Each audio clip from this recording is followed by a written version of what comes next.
മലയാളികളുടെ പ്രിയപ്പെട്ട അവതാരികയാണ് ജുവൽ മേരി. തന്റെ ജീവിതത്തിലെ അതിജീവനത്തിന്റെ കഥ പറയുകയാണ് ജുവൽ.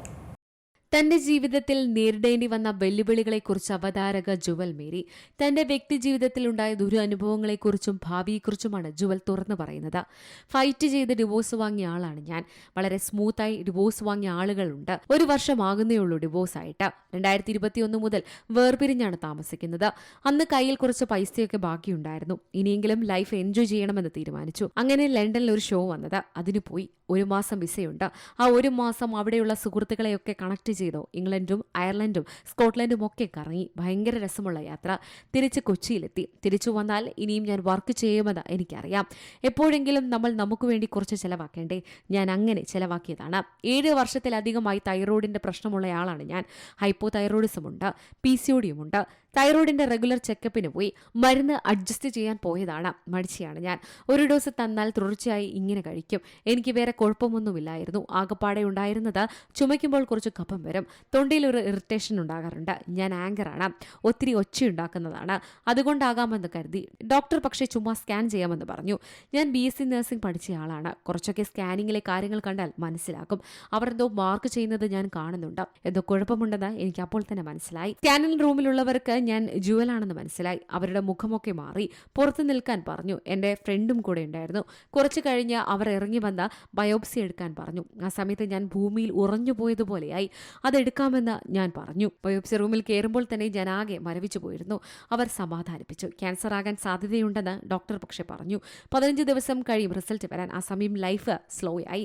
റിസൾട്ട് വന്നപ്പോൾ വീണ്ടും ബയോപ്സി എടുക്കാമെന്ന് പറഞ്ഞു. ബയോപ്സി എടുക്കണമെന്ന് അറിഞ്ഞപ്പോൾ തന്നെ വീട്ടിൽ കാര്യം പറഞ്ഞിരുന്നു. അവരുടെ മുന്നിൽ പേടിയൊന്നും കാണിച്ചിട്ടില്ല. 2ാമത്തെ റിസൾട്ട് വന്നപ്പോൾ പണി കിട്ടിയെന്ന് മനസ്സിലായി. ഡിസംബറിലാണ് സംശയം തുടങ്ങുന്നത്. ജനുവരി ആയപ്പോൾ തീരുമാനമായി. ഫെബ്രുവരിയിൽ സർജറി. തൈറോയ്ഡ് വലിയ ഓർഗൻ അല്ലാത്തതുകൊണ്ട് ഫുള്ളായി റിമൂവ് ആക്കാൻ പറ്റും. അങ്ങനെ തന്നെ ചെയ്തു. ആ സർജറി കഴിഞ്ഞപ്പോൾ സൗണ്ട് മുഴുവൻ പോയി. 6 മാസം എടുക്കും ശരിയാകാൻ എന്ന് പറഞ്ഞു. ഇടത്തെ കൈ പൊങ്ങത്തില്ലായിരുന്നു. ഫിസിയോ ചെയ്തു. സൗണ്ട് തെറാപ്പിയും ഉണ്ടായിരുന്നു. അത് കഴിഞ്ഞൊരു പോരാട്ടം തന്നെയായിരുന്നു. ഡിവോഴ്സിന്റെ സമയത്തുണ്ടായിരുന്ന ട്രോമയിൽ നിന്ന് പുറത്തു വരാൻ സമയമെടുത്തു. കൗൺസിലിംഗ് ഒക്കെ ചെയ്താണ് ശരിയായത്. കരയാനും ഉറങ്ങാനും ഒന്നും പറ്റില്ലായിരുന്നു. എല്ലാത്തിനും പേടിയായിരുന്നു. എന്തോ എന്നെ കൺട്രോൾ ചെയ്യുന്നത് പോലെയൊക്കെ തോന്നി.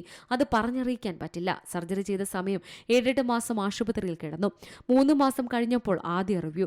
എൻ്റെ ലൈഫിൽ നടന്ന ഏറ്റവും വലിയ വിഷമം ശബ്ദം പോയ ആ സമയമായിരുന്നു. കൈയൊക്കെ ശരിയായി. ഇനി തോൽക്കണ്ട, അസുഖം മാറണം. എന്നെ നോക്കാൻ ആരുമില്ല. എനിക്ക് ഞാൻ മാത്രമേ ഉള്ളൂ എന്ന തിരിച്ചറിവുണ്ടായി. ഈ ചിന്ത ജീവിക്കണമെന്ന വാശിയുണ്ടാക്കി. ക്യാൻസർ തിരിച്ചറിഞ്ഞ 2 ദിവസം ഞാൻ ജീവിച്ചില്ല. 3ാമത്തെ ദിവസം മുകളിലത്തെ മുറിയിലിരുന്ന് ഞാൻ ആലോചിച്ചു, ഇനി മരിച്ചിട്ടില്ല. ഇന്നൊരു ദിവസമുണ്ടല്ലോ, മരിക്കുമ്പോൾ മരിച്ചാൽ മതി, അതുവരെ ജീവിക്കാമെന്ന്. പിന്നെ എനിക്ക് വാശിയായിരുന്നു. 6 മാസം കഴിഞ്ഞ് റിവ്യൂവിന് പോയി. സ്കൂളിൽ നിന്ന് റിപ്പോർട്ടൊക്കെ തന്നതുപോലെ ഡോക്ടർ റിപ്പോർട്ട് എടുത്ത് കൺഗ്രാറ്റുലേഷൻ, താങ്കളെ ക്യാൻസർ വിട്ടുപോയെന്ന് പറഞ്ഞു. ഇനി 6 മാസം കൂടുമ്പോൾ റിവ്യൂവിന് പോകണം. ഇപ്പോൾ ഞാനൊരു സ്ക്രിപ്റ്റ് തയ്യാറാക്കുകയാണെന്ന് ജുവൽ മേരി പറഞ്ഞു. അങ്ങനെ ആഗ്രഹങ്ങളും സ്വപ്നങ്ങളും ഒക്കെ തന്നെ നേടാനുള്ള തിരക്കിലാണ് Jewel Mary. Entertainment desk, Zee Malayalam news. തമിഴ്നാട്ടിലെ കല്ലക്കുറിച്ചി ജില്ലയിലെ ഉളുണ്ടൂർപേട്ടിനടുത്ത മനുഷ്യസമാന മുഖമുള്ള ഒരു ആട്ടിൻകുട്ടി. സെന്തമംഗലം ഗ്രാമത്തിലെ ആനന്ദ് എന്നയാൾ ആടുകളെയും കന്നുകാലികളെയും വളർത്തുന്നുണ്ട്. അടുത്തിടെ അദ്ദേഹത്തിന്റെ ആടുകളിലൊന്ന് 2 ആട്ടിൻകുട്ടികൾക്ക് ജന്മം നൽകി. അവയിൽ ഒന്നിനാണ് അസാധാരണ രൂപമുള്ളത്. മനുഷ്യസമാനമായ മുഖവും കരടിയുടേതിന് സമാനമായ കട്ടിയുള്ള രോമങ്ങളോടെയുമാണ് ഈ ആട്ടിൻകുട്ടി ജനിച്ചത്. നിരവധി ആളുകളാണ് ഈ ആട്ടിൻകുട്ടിയെ കാണാൻ ഗ്രാമത്തിലെത്തിയത്. പക്ഷേ ഈ ആട്ടിൻകുട്ടി അതിജീവിച്ചിട്ടില്ല. ഇത്തരം വിചിത്രമായ ആകൃതിയിലുള്ള ആട്ടിൻകുട്ടിയുടെ ജനനം വരാനിരിക്കുന്ന ഒരു ദുരന്തത്തിന്റെ സൂചനയായിരിക്കാമെന്നാണ് പലരും പറയുന്നത്. ഇതിനാൽ തന്നെ ഗ്രാമവാസികൾ പരിഭ്രാന്തിയിലാണ്. മനുഷ്യ സമാനമായ രൂപത്തോടെ ആടുകൾ ജനിക്കുന്നത് ഇതാദ്യമല്ല. പല സ്ഥലങ്ങളിലും കന്നുകാലികൾ ഇത്തരം വിചിത്രമായ കുഞ്ഞുങ്ങൾക്ക് ജന്മം നൽകിയിട്ടുണ്ട്. അടുത്തിടെ പശ്ചിമ ബംഗാളിലെ ബർധമാൻ ജില്ലയിൽ ഒരു വിചിത്രമായ പശുക്കിടാവ് ജനിച്ചിരുന്നു. ആ പശുക്കിടാവ് 4 മാസം മാത്രമേ അതിജീവിച്ചിട്ടുള്ളൂ. പക്ഷേ നാട്ടുകാർ അതിനെ ആരാധിച്ചിരുന്നു. വൈകൃതമായ മൃഗങ്ങൾ ദൈവത്തിന്റെ പ്രതീകങ്ങളായി ചിലർ കാണുന്നുണ്ട്. മിക്ക കേസുകളിലും വൈകല്യങ്ങളോടെ ജനിക്കുന്ന മൃഗങ്ങൾ അതിജീവിക്കാറില്ല.